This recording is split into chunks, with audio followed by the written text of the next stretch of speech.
കൊല്ലത്തേക്ക് പോയാൽ അവിടെ പാർട്ടി സമ്മേളന കാലത്ത് CPM-ൽ അസാധാരണ നടപടി ഉണ്ടായിരിക്കുന്നു. രൂക്ഷമായ വിഭാഗീയതയ്ക്ക് പിന്നാലെ കരുനാഗപ്പള്ളി ഏരിയ കമ്മിറ്റി പിരിച്ചുവിട്ടിരിക്കുകയാണ്. CPM കൊല്ലം ജില്ലാ സെക്രട്ടേറിയറ്റ് അംഗം ടി മനോഹരൻ കൺവീനറായുള്ള 7-അംഗ അഡ്ഹോക് കമ്മിറ്റിക്കാണ് പകരം ചുമതല. പ്രശ്നപരിഹാരത്തിനായി പാർട്ടി സ്വീകരിച്ച നടപടികളോട് തെറ്റായ രീതിയിലാണ് ജില്ലയിലെ പല ഘടകങ്ങളും സമീപിച്ചതെന്ന് പ്രത്യേകം വിളിച്ചു ചേർത്ത യോഗത്തിന് ശേഷം സംസ്ഥാന സെക്രട്ടറി MV ഗോവിന്ദൻ പറഞ്ഞു. പാർട്ടിയെ പ്രയാസത്തിലാക്കിയ നടപടികൾ ഒരിക്കലും അംഗീകരിക്കില്ലെന്നും തെറ്റായ പ്രവണതകൾ വെച്ചു പൊറുപ്പിക്കില്ലെന്നും നേതൃത്വം മുന്നറിയിപ്പ് നൽകുന്നു. തെറ്റായ ഒരു പ്രവണതയും പാർട്ടി വെച്ചു പൊറുപ്പിക്കുകയും ചെയ്യില്ല. തെറ്റുതിരുത്തൽ പ്രക്രിയയിലൂടെയാണ് പാർട്ടി ഓരോ ദിവസവും, ഓരോ മാസവും, ഓരോ വർഷവും കടന്നുപോയിക്കൊണ്ടിരിക്കുന്നത്. സ്വാഭാവികമായിട്ടും ഉണ്ടായ ഈ പ്രശ്നങ്ങളെല്ലാം ഗൗരവപൂർവ്വം ചർച്ച ചെയ്ത് നിലവിലുള്ള കരുനാഗപ്പള്ളി ഏരിയ കമ്മിറ്റി പൂർണ്ണമായ അർത്ഥത്തിൽ തന്നെ പുനഃസംഘടിപ്പിക്കണം എന്നിപ്പോൾ തീരുമാനിച്ചിരിക്കുകയാണ്. അതാണ് ഏറ്റവും പ്രധാനപ്പെട്ട ഒരു തീരുമാനം. ആ കമ്മിറ്റിക്ക് കരുനാഗപ്പള്ളിയിലെ പാർട്ടിയെ നയിച്ചു പോകാൻ സാധിക്കുന്നില്ല എന്നുള്ളതാണ് പാർട്ടി കണ്ടിട്ടുള്ള പ്രധാനപ്പെട്ട കാര്യം. ഒരു അഡ്ഹോക് കമ്മിറ്റി രൂപീകരിച്ചുകൊണ്ട് അതിനടിസ്ഥാനപ്പെടുത്തി അവിടെ പാർട്ടി ഏരിയ കമ്മിറ്റിയുടെ ചുമതല നിർവഹിക്കുന്നതിന് വേണ്ടി പാർട്ടി സഖാക്കളെ ചുമതലപ്പെടുത്തിയിരിക്കുക. അതിനടിസ്ഥാനപ്പെടുത്തി ഇനി സംഘടനാ പ്രവർത്തനം മുന്നോട്ടേക്ക് പോകും. തെറ്റായ എല്ലാ പ്രവണതയെയും പരിശോധിച്ച് ആവശ്യമായ നടപടി സ്വീകരിക്കുകയും ചെയ്യും. കെ സജീഷ് ചേരുന്ന വിശദാംശങ്ങളുമായി. സജീഷ്, സമ്മേളന കാലത്ത് ഈ വിഭാഗീയത പാർട്ടിക്ക് ചെറിയ തലവേദനയല്ല. ഏതായാലും സംസ്ഥാന സമ്മേളനം നടക്കാൻ പോകുന്ന കൊല്ലത്ത് തന്നെയാണ് ഇപ്പോൾ അസാധാരണ നടപടി ഉണ്ടായിരിക്കുന്നത്. വിഭാഗീയത പരസ്യപ്പോരിലേക്കും തമ്മിൽ തല്ലിലേക്കുമൊക്കെ എത്തിയതോടെ ഏരിയ കമ്മിറ്റി തന്നെ പിരിച്ചുവിടേണ്ടുന്ന ഒരു സാഹചര്യം. വിനീത, തീർച്ചയായിട്ടും CPM-നെ സംബന്ധിച്ചിടത്തോളം, പ്രത്യേകിച്ച് കൊല്ലത്തെ CPM-നെ സംബന്ധിച്ചിടത്തോളം വലിയ പ്രതിസന്ധിയാണ് ഇപ്പോൾ മുന്നിലുള്ളത്. പാർട്ടിയുടെ ശക്തി കേന്ദ്രമായ കരുനാഗപ്പള്ളിയിലാണ് പാർട്ടി നേതൃത്വം രണ്ടായി ചേരിതിരിഞ്ഞ് അണികളും പാർട്ടി അംഗങ്ങളെല്ലാം തന്നെ തെരുവ് യുദ്ധത്തിലേക്ക് പോകുന്നൊരു അവസ്ഥ ഉണ്ടായത്.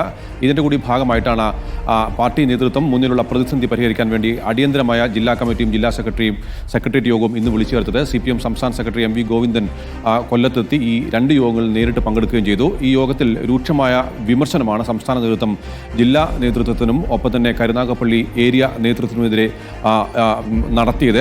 ഇതിൻ്റെ ശേഷമാണ് നടത്തിയ വാർത്താ സമ്മേളനത്തിലാണ് അദ്ദേഹം കരുനാഗപ്പള്ളി ഏരിയ കമ്മിറ്റി മുഴുവൻ പിരിച്ചുവിട്ടു എന്ന പ്രഖ്യാപനം നടത്തിയത്.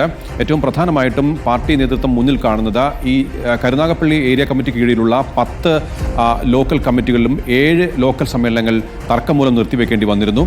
ഇതിൽ തന്നെ 2 ലോക്കൽ സമ്മേളനങ്ങൾ കയ്യാങ്കളിയിലേക്ക് നീങ്ങി. കുലശേഖരപുരം നോർത്തിലുള്ള ലോക്കൽ സമ്മേളനം നമ്മൾ കണ്ടതാണ്. മാധ്യമങ്ങളുടെ മുന്നിൽ വെച്ചായിരുന്നു ഇരു വിഭാഗത്തിൻ്റെയും തമ്മിൽ തല്ലുണ്ടായിരുന്നത്. പാർട്ടിക്ക് വലിയ നാണക്കേടുണ്ടാക്കുകയും ചെയ്തു. ആ അർത്ഥത്തിൽ ഈ 10 ലോക്കൽ കമ്മിറ്റികളെയും നയിക്കേണ്ട കരുനാഗപ്പള്ളി ഏരിയ കമ്മിറ്റി പൂർണ്ണ പരാജയമാണെന്നാണ് സംസ്ഥാന നേതൃത്വം വിലയിരുത്തിയത്. ഇതിൻ്റെ കൂടി പശ്ചാത്തലത്തിലാണ് ഏരിയ കമ്മിറ്റി ഇപ്പോൾ പിരിച്ചുവിട്ടിരിക്കുന്നത്. ഏരിയ കമ്മിറ്റി ഇനി പുനഃസംഘടിപ്പിക്കും. അതുവരെ അഡ്ഹോക് കമ്മിറ്റിക്കായിരിക്കും ഇതിൻ്റെ ചുമതല.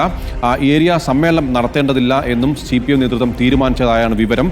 ഏതായാലും ഇപ്പോൾ ഈ വിഷയം അടിയന്തരമായി പരിഹരിക്കേണ്ടത് CPM നേതൃത്വത്തിൻ്റെ ഏറ്റവും പ്രധാനപ്പെട്ട വെല്ലുവിളിയാണ്, ഏറ്റവും പ്രധാനപ്പെട്ട ലക്ഷ്യവുമാണ്. കാരണം വിനീത് സൂചിപ്പിച്ചതുപോലെ തന്നെ കൊല്ലത്താണ് സംസ്ഥാന സമ്മേളനം നടക്കുന്നത്. സംസ്ഥാന സമ്മേളനത്തിലേക്ക് പോകും മുമ്പ് ഇത്തരം വിഭാഗീയ പ്രവർത്തനങ്ങൾ മുളയിലെ നുള്ളേണ്ടതുണ്ട്.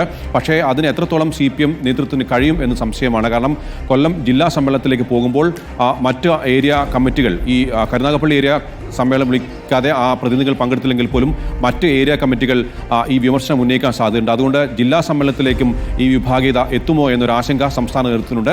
ഇപ്പോൾ ഈ ഉടനടിയുള്ള നടപടി, വളരെ പെട്ടെന്നുള്ള ഒരു നടപടി, ഈ വിഭാഗീയ പ്രവർത്തനങ്ങൾ എത്രയും വേഗം അവസാനിപ്പിക്കാം. ഇരു വിഭാഗത്തിനും സംസ്ഥാന സെക്രട്ടറിയുടെ താക്കീത് ഉണ്ടായിട്ടുണ്ട്.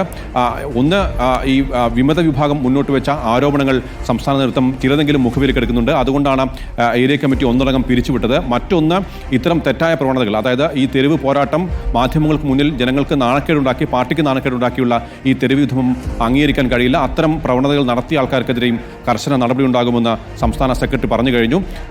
സംസ്ഥാന നേതൃത്വത്തിനും CPM-നും മുന്നിലുള്ള വഴി എത്രയും വേഗം ഈ വിഭാഗീയ പ്രവർത്തനം അവസാനിപ്പിക്കുക, അതിന് കടുത്ത അച്ചടക്ക നടപടിയിലേക്ക് നീങ്ങൂ എന്നതാണ്. അതിൻ്റെ ആദ്യപടിയായിട്ടാണ് ഏരിയ കമ്മിറ്റി പിരിച്ചുവിട്ടിപ്പോൾ അഡ്ഹോക് കമ്മിറ്റിക്ക് രൂപം നൽകിയിരിക്കുന്നത്. ശരി, കെ സജീഷാണ് വിശദാംശങ്ങൾ നൽകിയത്. ഏതായാലും കടുത്ത നടപടികളിലേക്ക് തന്നെയാണ് CPM കടന്നിരിക്കുന്നത്. സംസ്ഥാന സമ്മേളനം നടക്കാനിരിക്കുകയാണ് കൊല്ലത്ത്. അതുകൊണ്ട് തന്നെ ഇപ്പോൾ ഏരിയ കമ്മിറ്റി പിരിച്ചുവിടേണ്ടുന്ന ഒരു സാഹചര്യം. അഡ്ഹോക് കമ്മിറ്റി ഇപ്പോൾ രൂപീകരിച്ചിരിക്കുന്നു. ഏതായാലും വിഭാഗീയതയിൽ കടുത്ത നടപടി ഉണ്ടാകും ഇനിയും എന്ന സൂചനകൾ തന്നെയാണ് CPM സംസ്ഥാന സെക്രട്ടറി നൽകുന്നത്.